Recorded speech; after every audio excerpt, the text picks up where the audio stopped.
Inside, you see a set of steering levers, a radio. I have something here we could sell. Look in the back, in the suspect transport enclosure. As you tap on the gauge, the indicator pin jerks as if startled. It's in the large orange sector, indicating the engine is warm. Next to the gauge is a red switch, labeled heat. No, that's enough fun with the foldable headlights. I know they are mesmerizing. They are also fragile. I'm not going to turn it on for you again.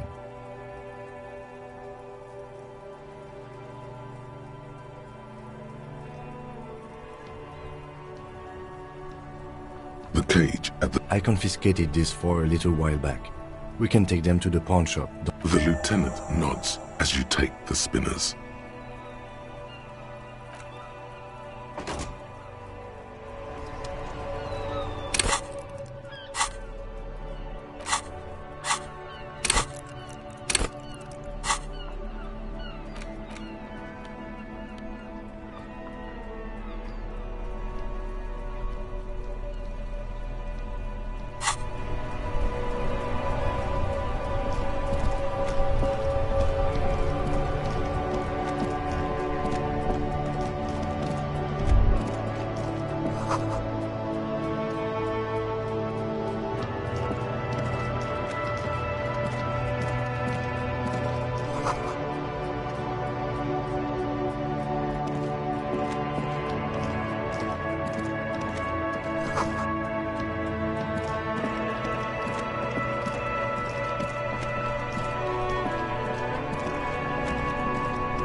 You see rows of toy soldiers guarding the rest of the trinkets displayed on the table.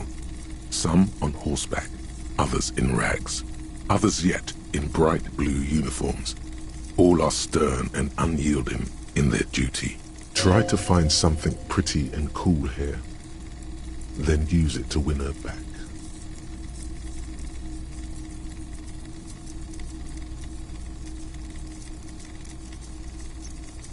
Yes, buy something nice. A figurine. This sounds off. You shouldn't trust this guy. Big men on big horses, clad in lamella armor and carrying flintlocks, the kind that would mow down a line of enemy soldiers in the blink of an eye. Franco-Nigerian knights. I used to be very serious about these guys. A long, long time ago. They're not all blue. These figurines also wear gold coats and caps, complemented by orange trousers. They are variously posed, wielding swords and rifles with bayonets. This is what the loyalists looked like, yes, at first. Then they wised up and got camouflage. Which ones? Ah, those. Yes, they are. I find the paint job a bit gaudy, but children like the bright colours indiscriminately. This set of soldiers isn't meant to look impressive. A few have rifles, but most of them carry pistols. Some even shovels and tall sticks. You're probably talking about the revolutionaries, yes? Yes, they are soldiers, revolutionary soldiers. I think their poverty has been exaggerated for effect. When you place them next to the royalists, it doesn't seem like they could possibly win.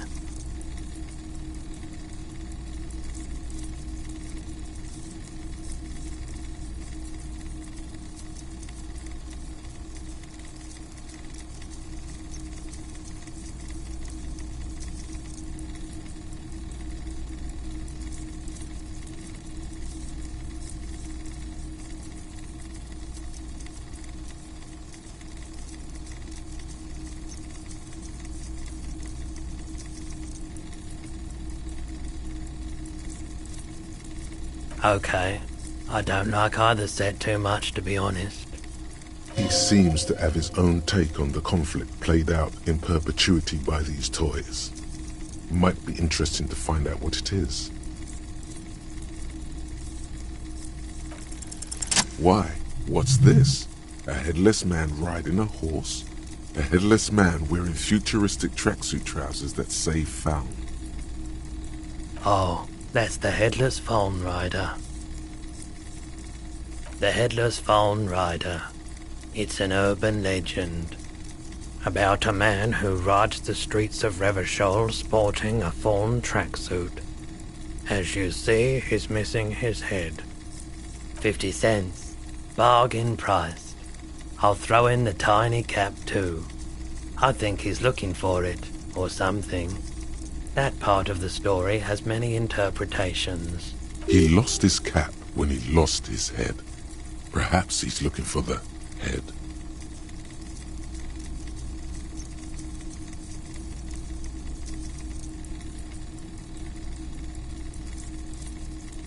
Did I mention that this figurine is supposed to be lucky? Always carry it with you. That was a very smooth salesman's grin that almost comes off as earnest. You should learn from him.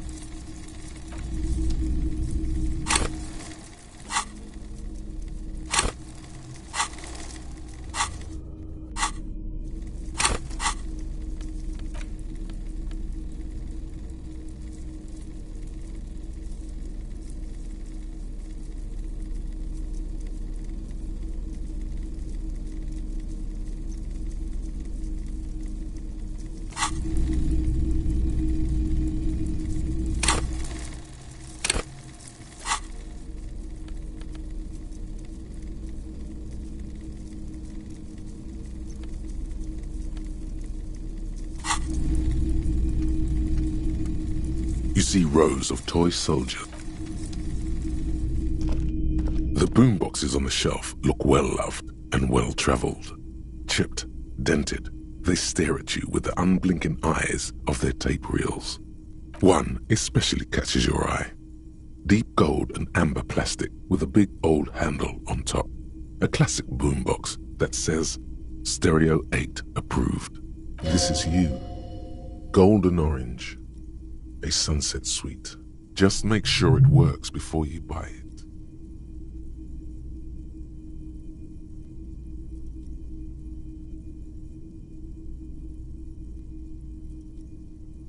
Is the Harman Welsh W2, made in Vespa, designed in Seoul, plays all reel-to-reel formats, 2mm, 8mm, 12mm. It's even got a little radio in there. It'll set you back 12 real.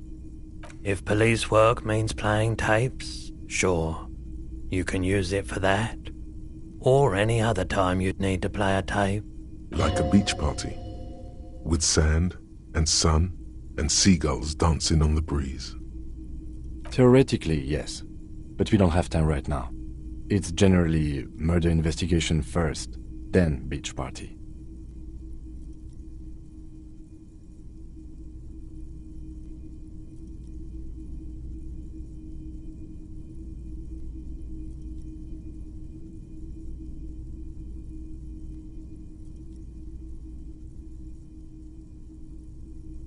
You can play it any way you like.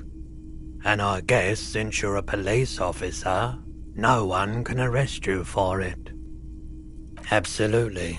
I've tested each one myself with recordings of speech, found sounds and music from a variety of genres, even though I don't really like music.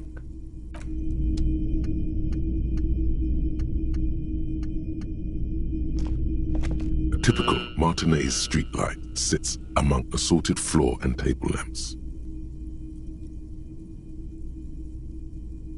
The light pole has been carefully cut, and the wiring has been redone and attached to a standard indoor plug. The light buzzes faintly, but persistently. This would make quite a statement in your living room. Yes, officer.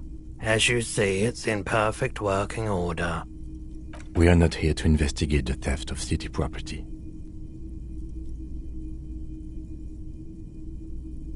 You have to admit it's rather clever what he's done with it. 700 real. A bargain, I dare say.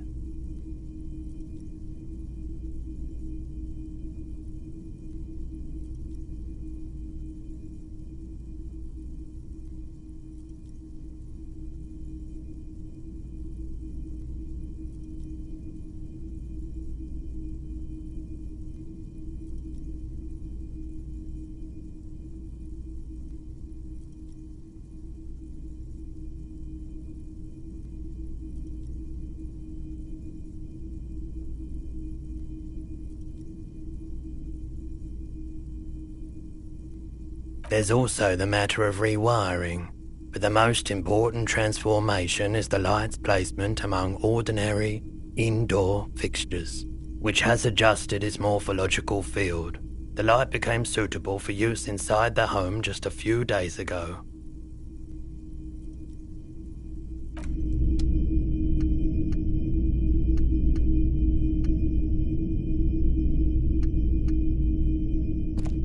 If you don't mind, please put the flashlight away.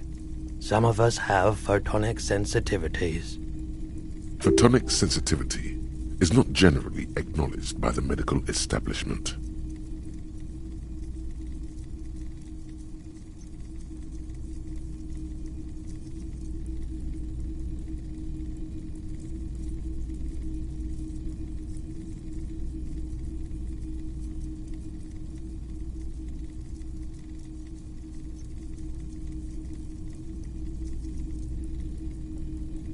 I do appreciate it.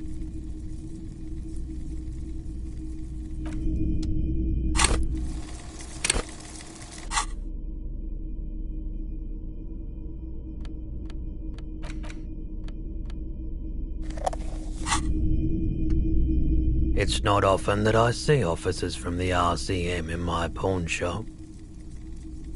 What can I do for you? His courtesy is not insincere, but he prefers being alone with his projector, just watching the movement of light across the walls of the shop.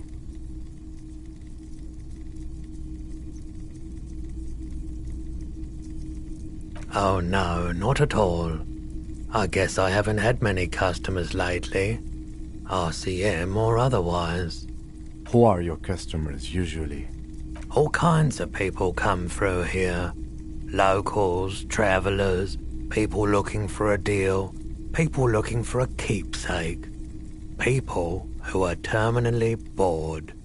As you can see, I have a wide selection of goods for everyone to choose from.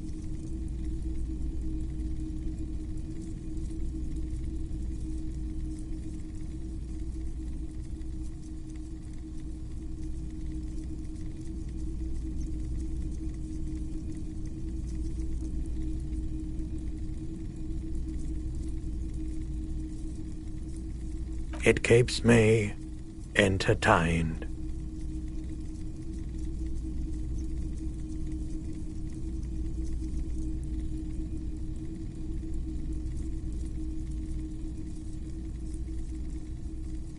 Someone else came here earlier today asking the same question. I promptly sold her the gun you pawned a couple days back. This is a pawn shop, And it did feel as if you've met before. Oh God. The lieutenant shifts from one foot to another, alert.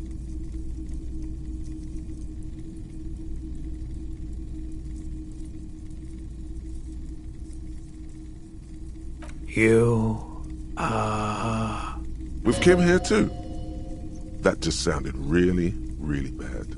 You were adamant about getting rid of it, officer. Said you were undeserving of a service weapon of the Revachol Citizens Militia. And I don't like keeping guns around the shop for long. Off-the-charts photon emissions. The unhealthy kind. He's not telling you the whole story. It seems he's trying to spare you. You weren't quiet yourself, officer. You were very distraught. You said the gun was a threat to your life and that you can't trust yourself with it tonight. And that you need the money. When I said that I don't normally buy firearms, you put the gun barrel in your mouth and sort of sucked on it. Then I agreed to take it.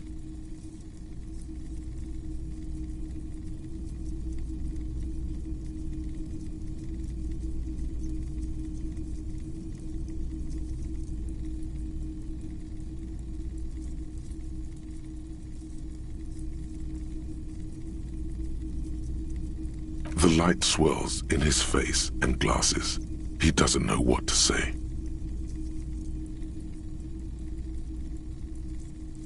She didn't seem like a policeman, although she kept referring to herself as a pig, which was odd. I found her interest in the gun a bit obsessive, but I was just happy to get rid of it, and of her. Truth be told, she was terrifying. Right, so let me get this right. You sold your sidearm, issued by the Citizens Militia, and now a civilian is running around the streets of Martinez with it?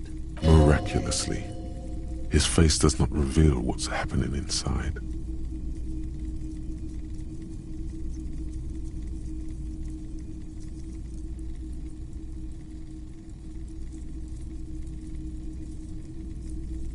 In that case, she'll be happy to get a visit from us, if we can find her. My apologies, officer, but I have no idea where she was coming from or where she went. A needle in a haystack. There is nothing you can do about it now. You'll just have to hope you luck upon her somehow. Of course.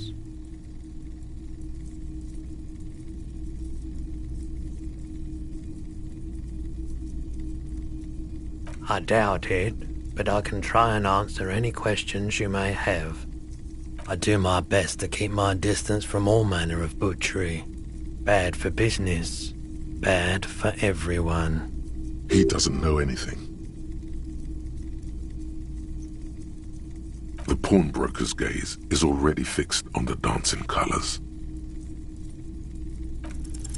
Okay, he definitely is high. Whatever it is, you've probably done it, and many other things besides. But you can't cut through the jumble of sensations to get to the answer. Looking at his wares, talking to him, that might give you more clues. A guarded man like him wouldn't tell you if you asked out loud.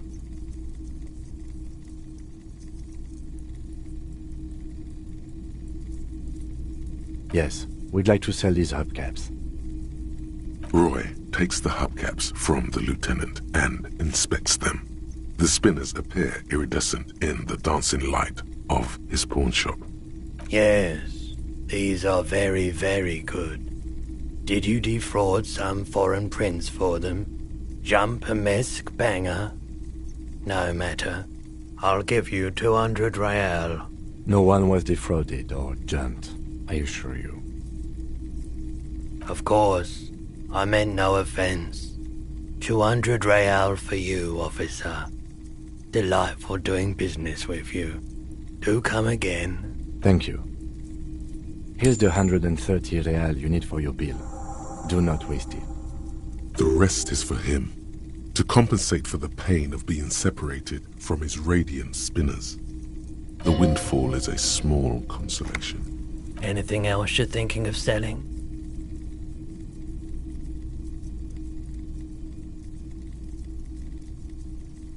I'm not purchasing any more clothing at the moment. And especially that tie. It swallows photons around it. I have no need for necrotic objects. Your mother is a necrotic object! I'm fun! Look at me sparking in the light of the projector! Jean-Baptiste summer dinghy rates is 31. What a pleasant time that was.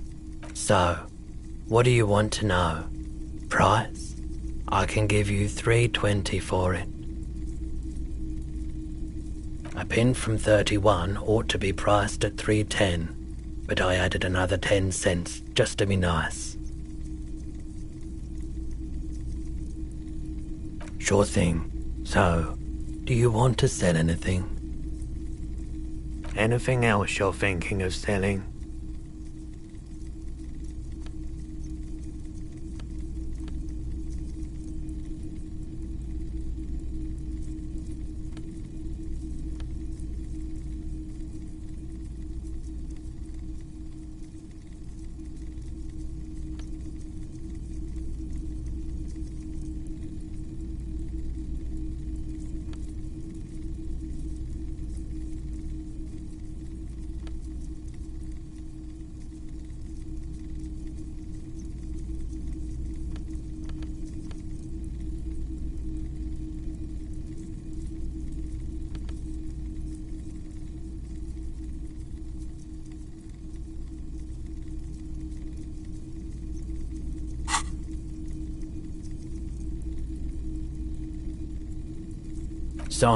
So, what do you want? Sure, I can keep it behind the counter for a week, but only if you pawn it right now.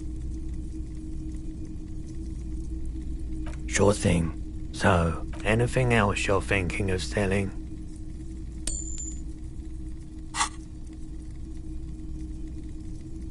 Another time, perhaps? Yes. Fortunately, I still have it. $3.30 and it's yours. Yes, you did, but this is how pawn shops make profit. So, do you want it or not? Here you go, officer. Anything else I can do for you today? Hey, so we've been monitoring you internally, and now we know your Copo type. Yes, guess what's yours?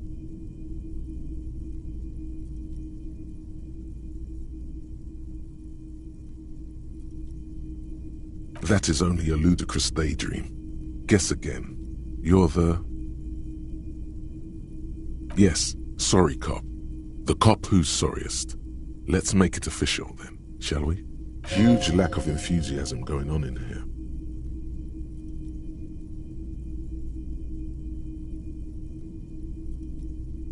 What? Jealous of the sorry cop? I think they'll be fine. Don't worry. They'll be super fine. It'll be totally okay. You can dual Copo type from sorry to anything.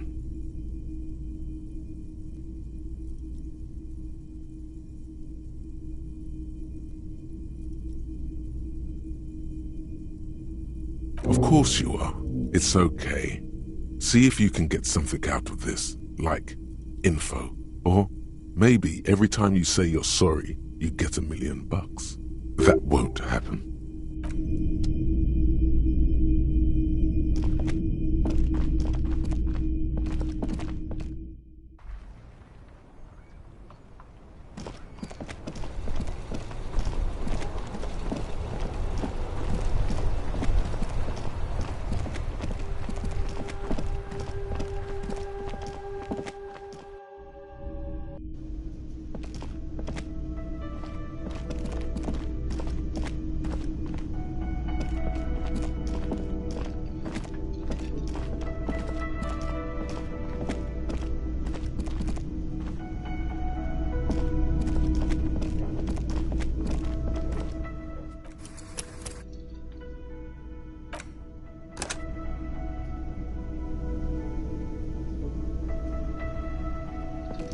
Can I help you?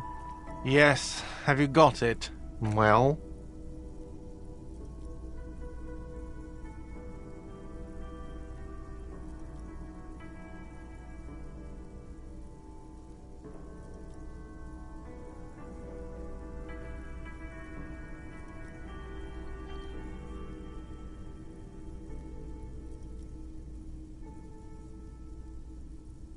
Great, perfect. I hope you enjoy your freezing cold room with the window you broke yourself.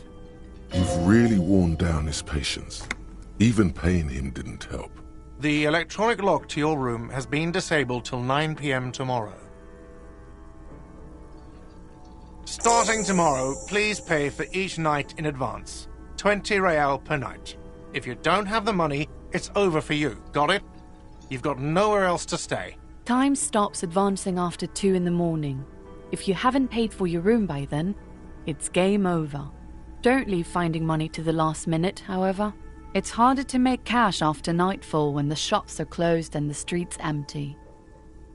I'll take a room here too.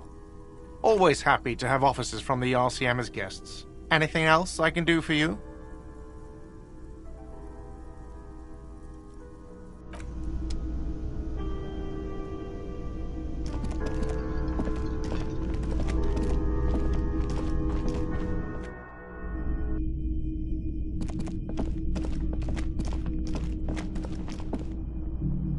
This is the door to the room you redecorated. Just a moment. You had some questions earlier, I believe. And besides, we should discuss our progress on the investigation. Let's go out to the balcony.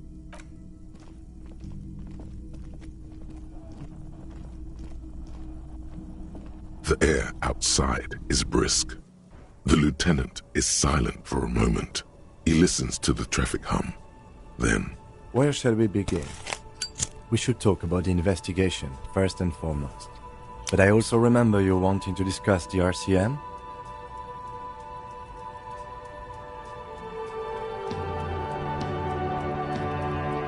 I have a cigarette every night when I go over my notes. It's something of a ritual.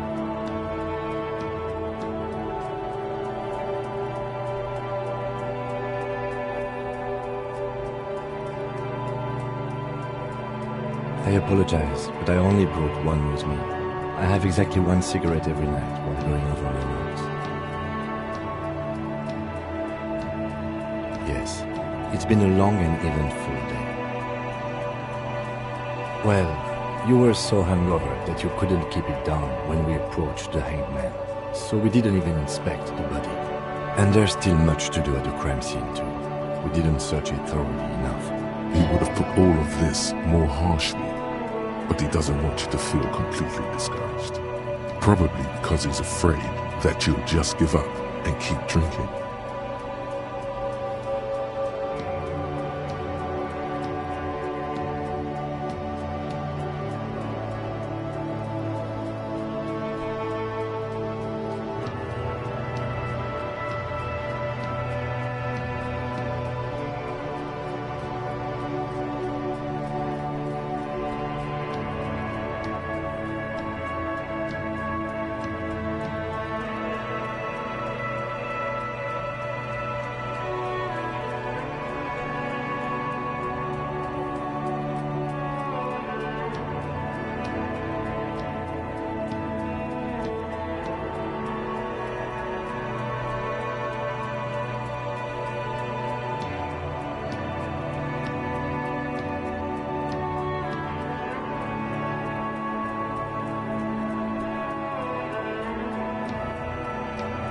What if this murder is important?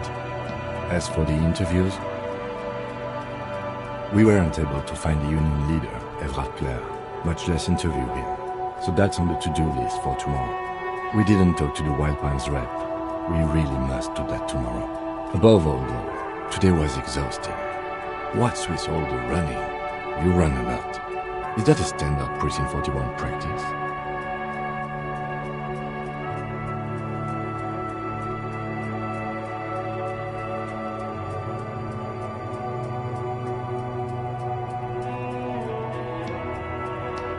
It's impressive, especially for a man your age.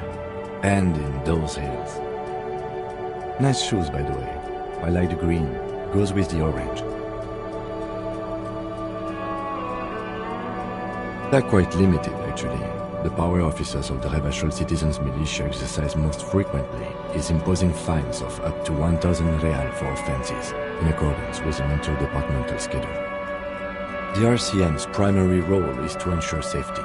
We are not really supposed to play any part in the economic structure of Revachol. Yes, although indirectly, as citizens can always request records from their local station. Officers of the RCM have been known to take bribes of less than the prescribed fine amount. It undermines trust in the RCM. We can arrest people, of course, but rather than bringing someone in directly, it's preferable to serve a station closely. It prevents confusion and overcrowding. You can't. Those who don't show up become fugitives, though, and have fewer legal rights when they are eventually caught. It's about power projection. Thus far, they seem to mostly show up. When power calls you, you come. But power itself is a fragile trick of perception. As you may have gathered from the fact that we are expected to carry a record of our kills, like the one in your watermarks, we are permitted to use whatever force is necessary, and strongly admonished not to abuse that power. You have to supply compelling evidence for why it was necessary to use lethal force. In these cases, your partner is usually your witness. Not a good position to be in, by the way. Internal Affairs handles these cases thoroughly, by cross-examining you for inconsistencies. It is hard to cover for anyone, which is for the best. We don't convict. We arrest and send them to coalition government courts in Couronne and La Delta. The prosecution works off our testimonies and records, which is why it's paramount to keep them. The coalition government, and the moral intern more broadly. The RCM was formed by the coalition government to restore order in the international zone after the revolution. So we did. Now we attempt to maintain that order. No more, no less. Or perhaps it is better to say we were allowed to form. It's a point of contention whether the citizens of Revachol or the coalition government founded the RCM. Be sentimental if you like. Either way, the moral intern leases us the right to keep the peace in this city, and they will take it away if we misuse it. Or if they think you do. The Moralists International are the world's largest political organization. You know who they are. They have been running this place after the revolution failed. They're a union of center-left and center-right parties across the Real Belt. Our coalition government is just one of its many projects. They also run the ICP, EPIS, most intergovernmental organizations in the world. What do they believe in? They are Dolorians. They believe they continue the humanist project set forth by Her Innocence Dolores Day 4 centuries ago. Others say they are just technocrats. Those others say they continue the humanist project set forth by Dolores Day.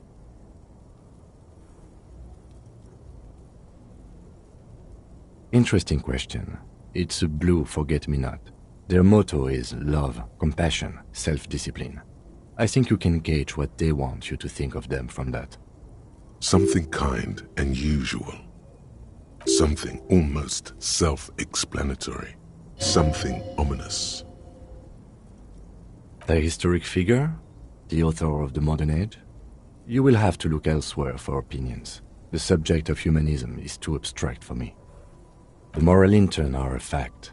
I try not to have opinions on facts until they change. And it doesn't look like that's about to happen. It is more than that. There's some kind of affection in him. Yes, I did, when I was younger. In my 20s, I considered myself a moralist. A blue forget-me-not, a piece of the sky. They're not all that bad. That's another leitmotif associated with moralism. But the years have changed that. I don't know what I believe in now. No, I believe in the RCM. That's enough for me. Do you?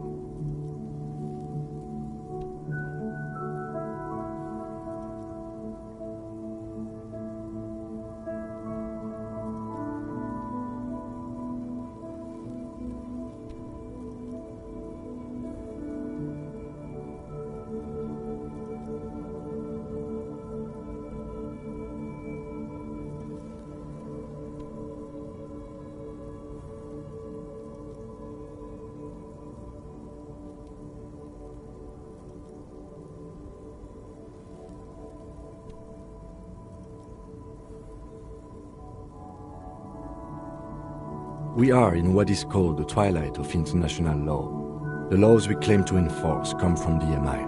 Without them, we are simply vigilantes.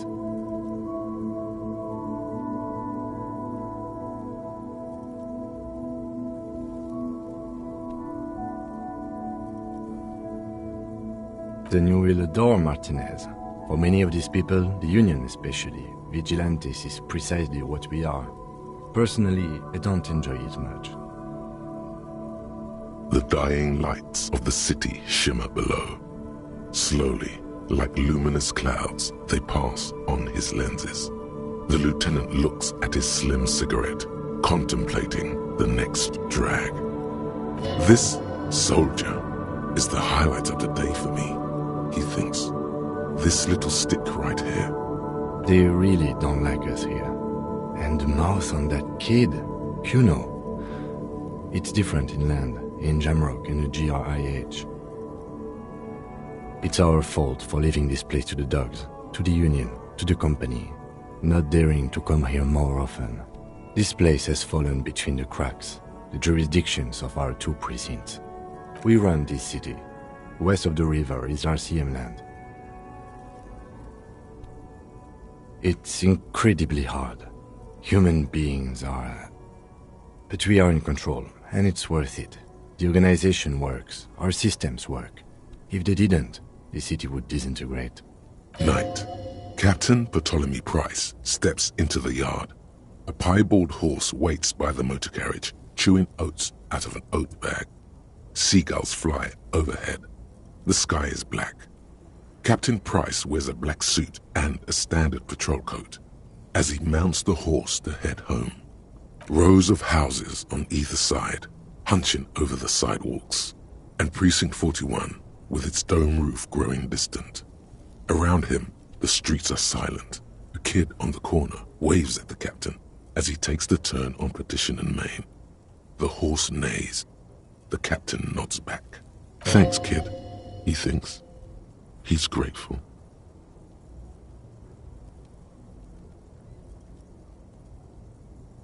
Me too. But I wouldn't count on any drastic changes in our lifetimes. Yeah, it's getting very cold now. Let's go.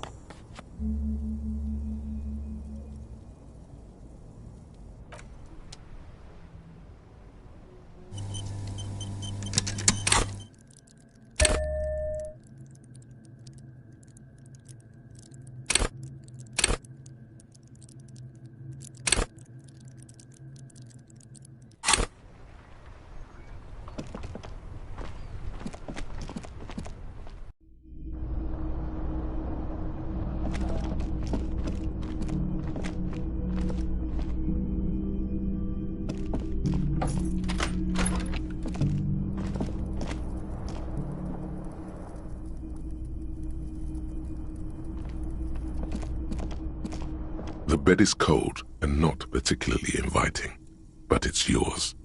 The sheets look awful. The option to go to sleep becomes available every night after 9 p.m. The fan is spinning.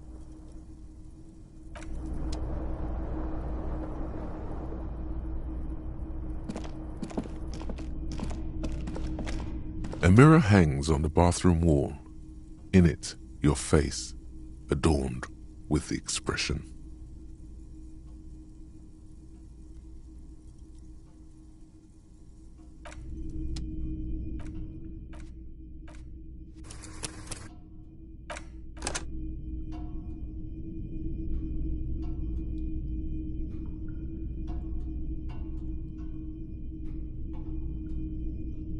A mirror hangs on the bathroom wall. In it, your face, adorned with the expression. Your hands, however skillful, can't manage this task on their own. You should get your chain cutters out.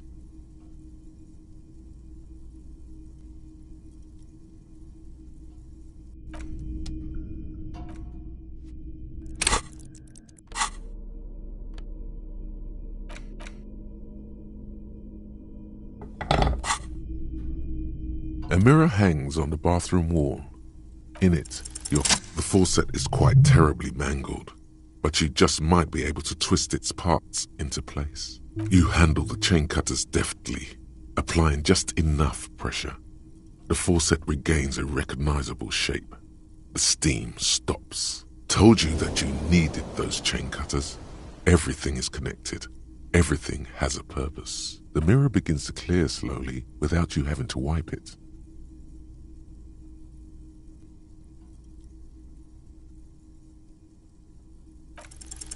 Still not happening. It won't come off that easy.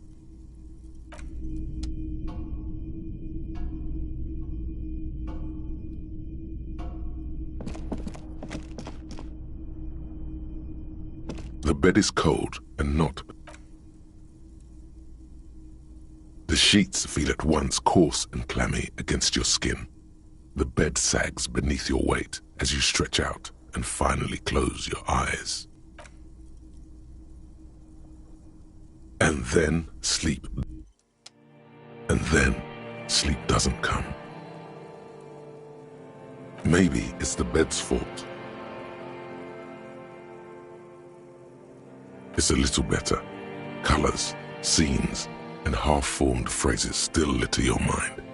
Part of you is still trying to solve the case, isn't it? Something to do with, what was it that the lieutenant said? Union? And it's gone again. Your thoughts lost between the slowing brain waves. Your breathing steadies. A great silence washes over you until your eyelids twitch in your sleep and images start forming.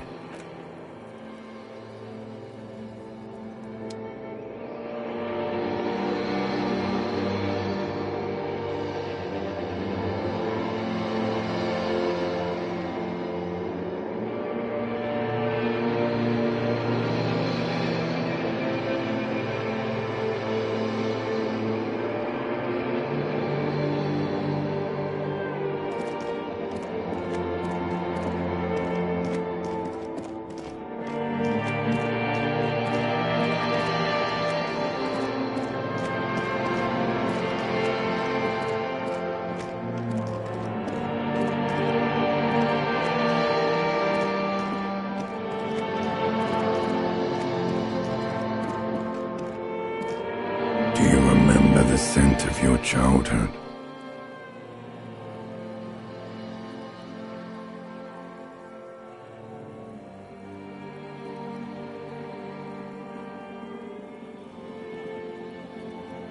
You're not kidding anyone, Harry.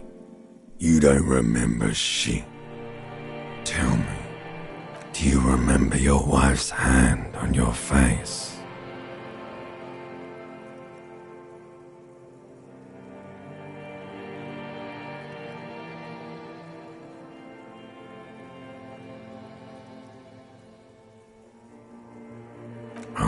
Funky baby, you stayed. It was the rest of you that left. Or you just stood there, with one hand on the bottle and the other on your dick, watching it go. Tell me, where are your friends? Human beings have friends, Harry boy. Where the hell are yours? They were only cramping your descent into the abyss. Now they're gone. 3 times gone and never coming back. All of it. You failed. You failed me. You failed Elysium.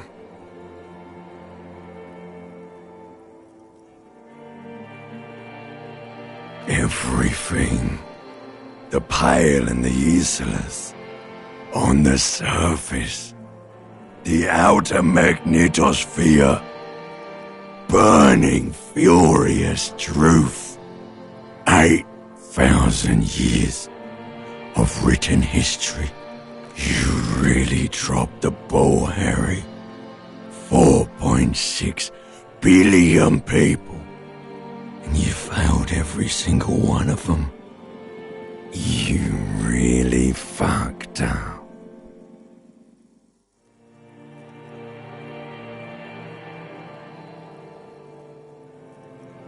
You're not coming back from shit.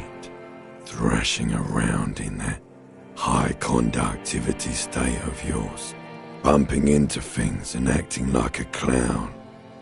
Who are you kidding?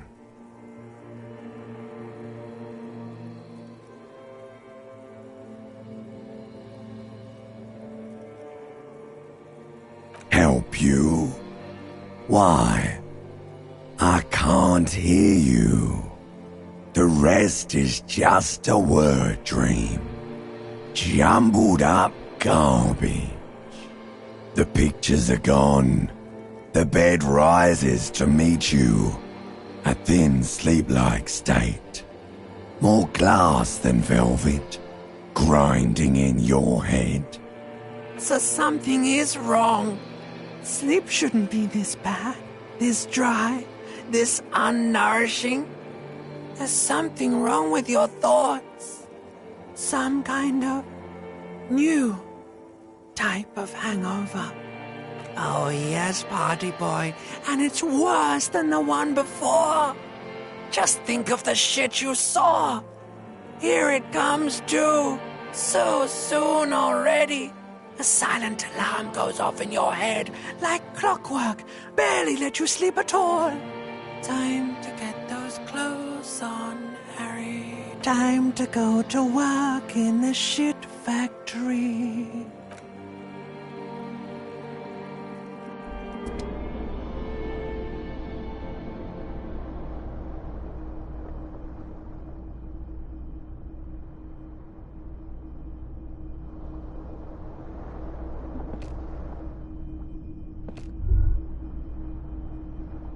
Good going, buddy.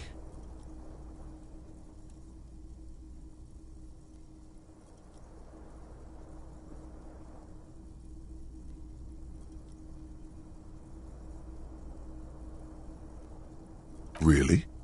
Because you feel even worse this morning than you did last night.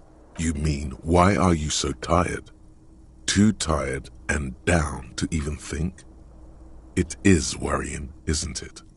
You can't be a detective like this. Detectives need to be able to think.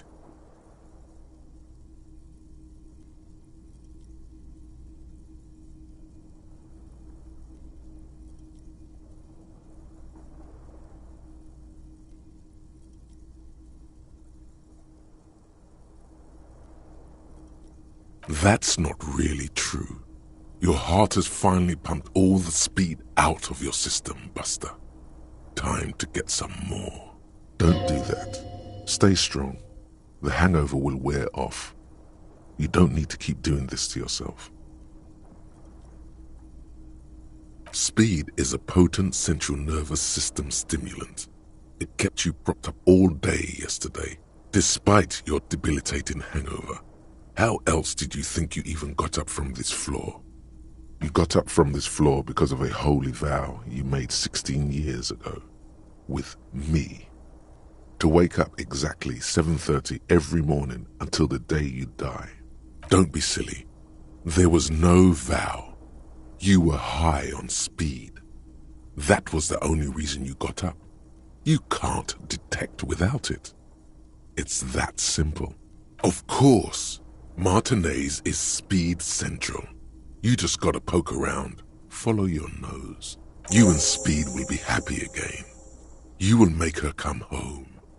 This time, it will be different.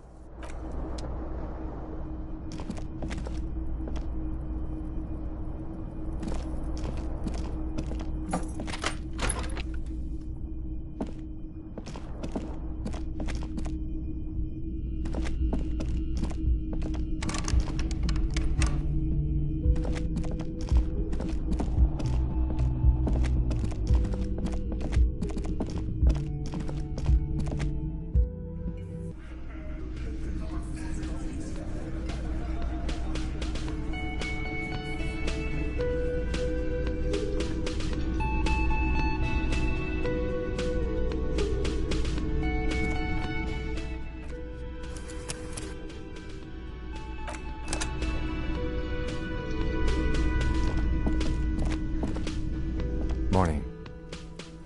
Looks like we can get to work at once. The union muscle turned up. They look rowdy. We should talk to them. I mean ungovernable. Martinez isn't exactly enthusiastic about the RCM being here. They prefer to be policed by the Union. These men here. Men who drink beer for breakfast? There's talk of an armed wing of the Union called the Hardy Boys, who are responsible for state policing. I think it's them. I completely forgot. Sorry, I had a rough night's sleep. It's them by the looks of it. Loud and nasty, just like the manager said. One loose thread less to worry about, and one big problem to replace it. A lot of things point to the dock workers' union. The circumstances in Martinez, my preliminary information. Actually, that's not a lot of things. We should have dug up more yesterday. Still, we need to talk to them, and it won't be easy. That would just escalate tensions. No captain would sign off on it. Solving one murder isn't worth a conflict between the RCM and the Debarders' Union. In fact, even the death of 2 detectives might not warrant an all-out war. So let's keep a cool head, okay? One more thing before we do. We don't have to talk to them immediately. We can walk right past them, continue with our business. Good. A power move. Purposefully concentrate on something else first. But aren't you curious to know what they have to say about the murder? They're in no hurry to leave. They think they own the place. Anyway, I leave that choice to you. Whatever you decide is fine by me. Can I help you? Got the 20 real? Then why are you wasting my time?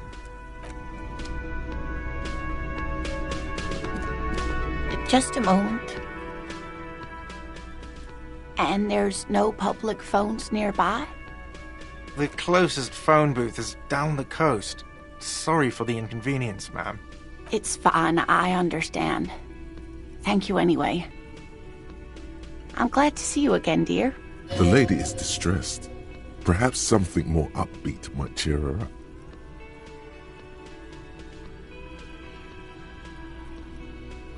Please don't trouble yourself about me, sweetie.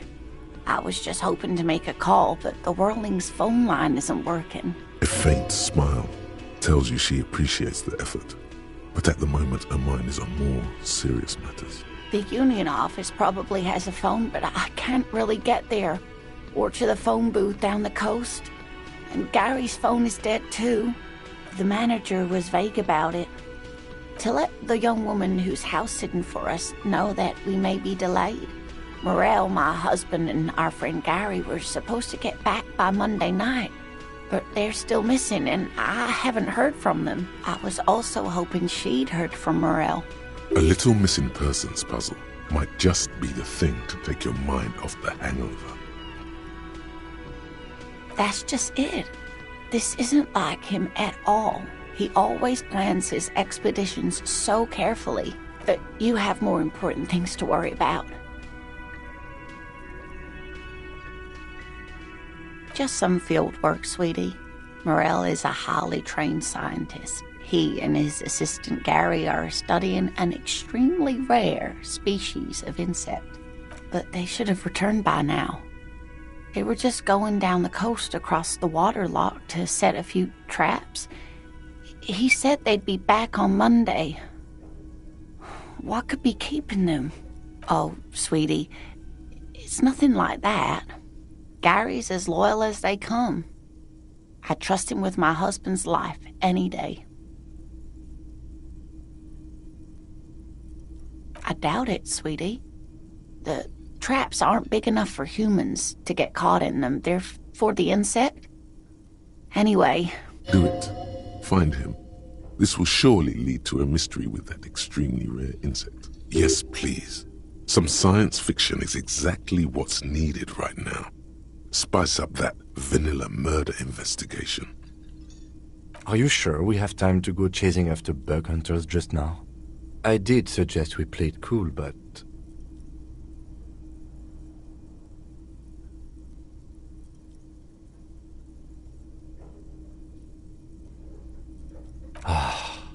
I sincerely doubted.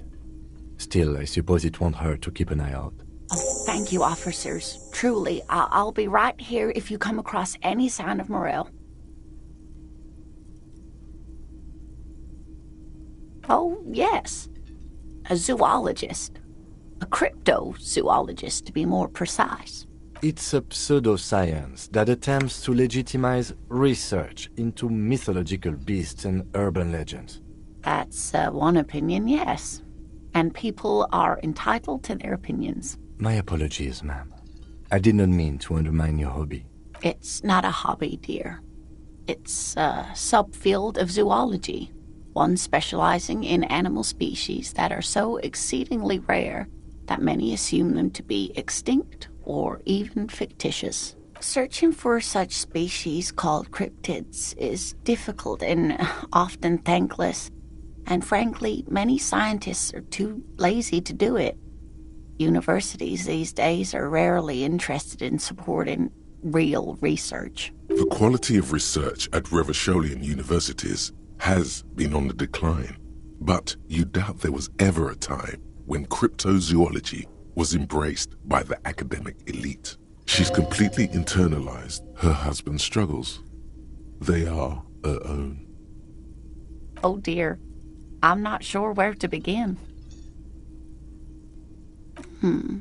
Well, his expression is slightly grumpy, but his eyes are always bright and curious, like a small boy's.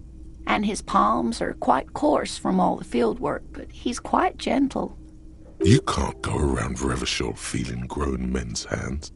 If you want to find her husband, you'll need more concrete information. It's always a challenge to describe the person you know best in the world.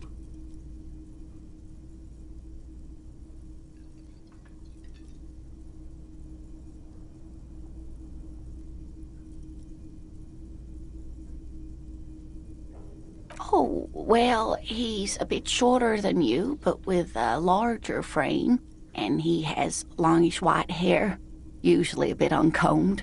You might say wild, even. The lieutenant pulls out his notebook and begins jotting down the woman's description. One other thing, he'll likely have all kinds of field gear on him, even if he's not out in the reeds, just in case.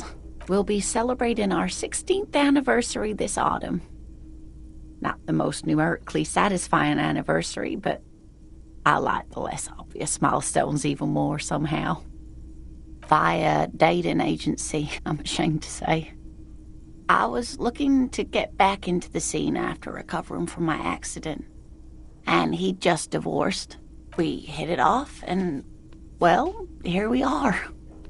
I hope I've been useful. Oh, sweetie, it's fascinating, but I shouldn't bore you with entomological minutiae. The lieutenant gives you a sideways glance. Well, it's a phasmid, technically, but... Ah, yes, Phasmatodia, a diverse group of insects whose bodies resemble twigs, leaves, that sort of thing. Ghost insects, colloquially. Oh, yeah. Here comes the interesting. Where other phasmids imitate sticks or leaves, this one's a living reed. It disguises itself among the reeds here on the Insulindian coast. Hence its name, the Insulindian phasmid. Perhaps you'll end up co-discovering the phasmid with us, officers. I knew it. We're gonna be chasing made-up insects with cryptozoologists. It's not made up, officer. I can assure you. It's simply elusive, so much so that most establishment zoologists doubt it exists at all. Well, some teenagers making out in the reeds saw one. They didn't know what it was, of course, but there was a brief article in a local newspaper about their encounter with a ghost insect that looks like the reeds. Gary sent us the clipping. Of course, most phasmid sightings turn out to be false alarms, but their description matched the Insulindian phasmid perfectly, and they didn't even know what they were looking at. Not at all. Why else would it hide itself so carefully? Oh, I doubt it. No one gets into cryptozoology for the money, sweetie. Yes, it can blend in almost perfectly among the reeds. It's how it stayed hidden all these years. Centuries, even. Oh dear. I'm afraid I'm not explaining this very well. It is very special.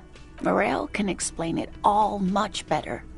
I wish you could hear him describe it. Then you'd understand, I'm sure. Oh my. What happened to the water lock?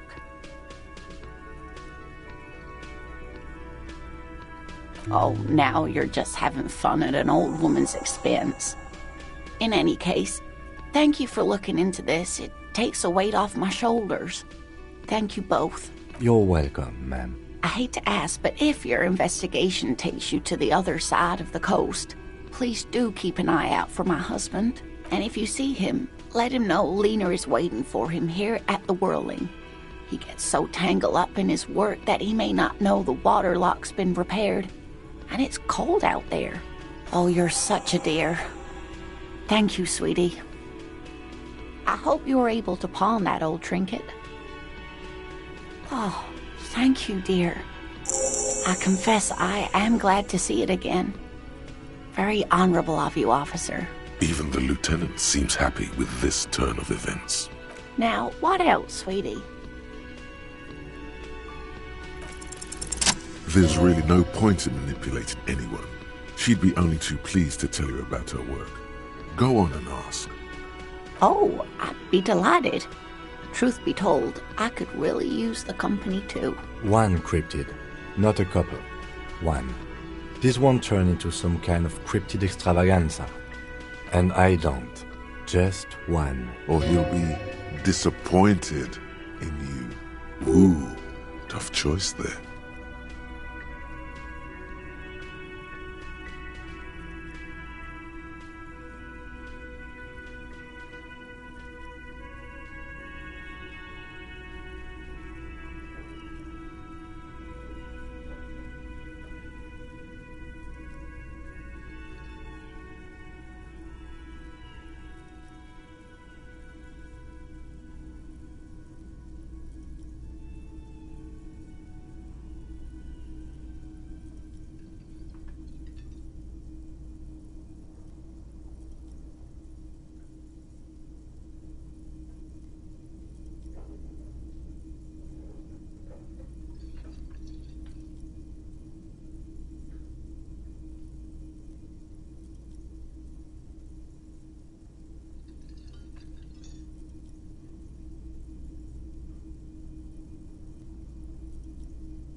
The Gnome of Jeroma. Oh, it is. None of its victims survived. Grieving relatives never even found their bodies because the gnome's venom dissolved organic tissue. It was reportedly a small creature with webbed fingers and a protruding forehead and an ungainly little thing. Quite scary to look at. A couple of campers found it when it was already dying. They heard an odd wailing in the woods and followed the sound. They were scared and wrapped it in tarpaulin to suffocate it. It still took the Gnome of Jeroma an entire day to die. If the body of the creature was found, why aren't there detailed illustrations of it in science textbooks, confirming the existence of this very little species? Alas, the first scientist who got his hands on the creature's corpse put it in a jar of formaldehyde, thinking that would detoxify the gnome's venom. Instead, all the venom leaked out of the creature's teeth and into the surrounding liquid, dissolving the creature itself.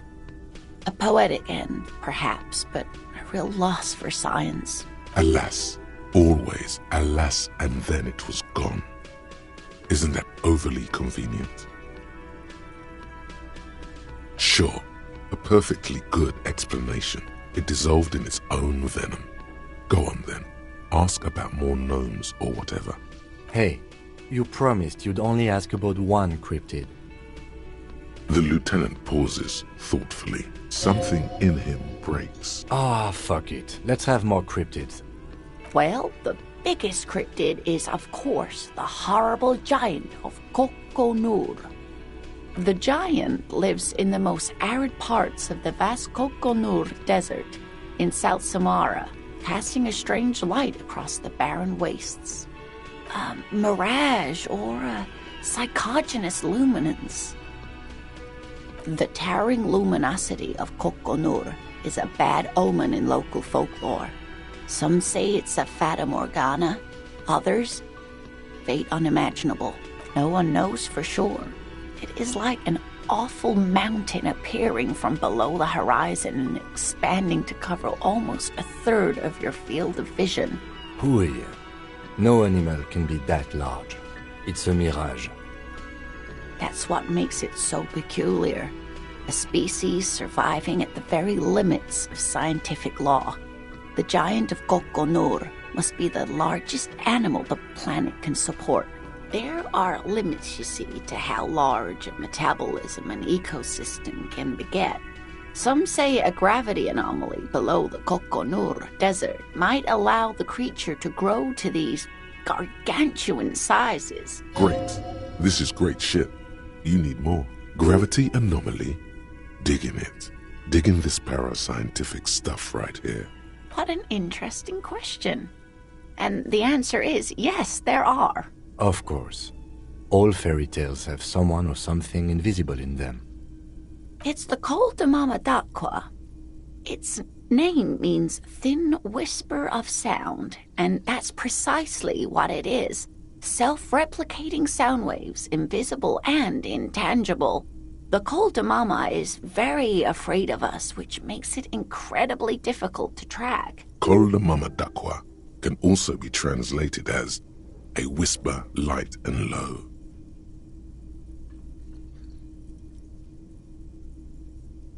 Yes, that's another translation. They're both quite lovely, aren't they? Although the low part is a little ironic.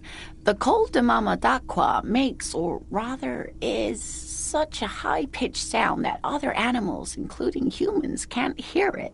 It could be everywhere all of the time, and we wouldn't know. Fine, I'll bite. How can an animal be a sound? Many scientists have asked the same question. Some have claimed that it isn't itself a sound, but a tiny corpuscle that emits sound waves. But there's no evidence to support this theory. It could be. As I said, it could be everywhere. And we wouldn't know any better. It could be ringing all the days of our lives and nights. Plenty. It's the evidence that led to its discovery. In the 1920s, a group of areopagite ornithologists, that is, scientists who study birds, were trying out a new recording technology for capturing sounds outside the range of human hearing. When playing back recordings they had made in the foothills of the Ea mountain range, they noticed certain anomalies, patterns that seemed random at first, but on closer examination were consistent with the waveforms of songbirds. The scientists soon discovered they could track and even predict what appeared to be feeding, mating, and migration patterns based on sound waves in a strictly delimited range of ultrasonic frequencies, even higher than those of the highest-pitched bat calls. She transforms, when speaking about these strange animals, into a confident woman. They realized that they had discovered a new species and called it the Coldamamadakwa, after the Paracanassian name for the voice of God, which is said to be very silent. They grew quite obsessed with these little birds. Even though they couldn't see them, they could distinguish among individual birds and even began to name some of them. Sequester, Time, Joscan. Those are but some of the Mamadakwa they followed individually. That is a sad story. A group of university students assisting with the fieldwork in their enthusiasm for the project, and no doubt because they were preoccupied with impressing their professors, nearly drove it to extinction. They tried to communicate with it and had no other means but sound. So they started sending out sound waves at frequencies they thought might match the Mamadakwas. And what happens when a sound wave meets another sound wave of the same frequency, dear? This lady really should be a teacher. She's really good at the explaining things thing. Psst. They cancel each other out. Exactly. And these tests were performed so recklessly that when they happened upon the right frequency, well, they wiped out most of the population. Great regret washes over her. A wending cloth. After that, the corpuscle appears to have migrated elsewhere. There have been recordings of anomalies similar to those spotted in Ea, but they've been few and far between. It's impossible to confirm the presence of any stable Koltamamadakwa population anywhere. Of course. A common thread in these. Disappearance and unfalsifiability. I like the story, though, ma'am. I'm glad you did, dear. What about what? Cryobacter catlensis. Yes, a unicellular bacterium that was discovered in one of the northernmost points of Kotla on the Boreal Plateau by renowned geologist Caitlin Mijanou some 70 years ago. The bacterial colony Mijanou found had remained alive while frozen in ice for longer than anyone could reliably estimate. Certainly from before recorded history, Mijanou disappeared shortly after injecting herself with the bacteria she had brought back to study, no doubt in hopes of prolonging her own life. Yes, the bacteria had survived in the ice since times immemorial. It is not hard to see where she could have gotten the idea. It's actually a little hard to see, but do go on.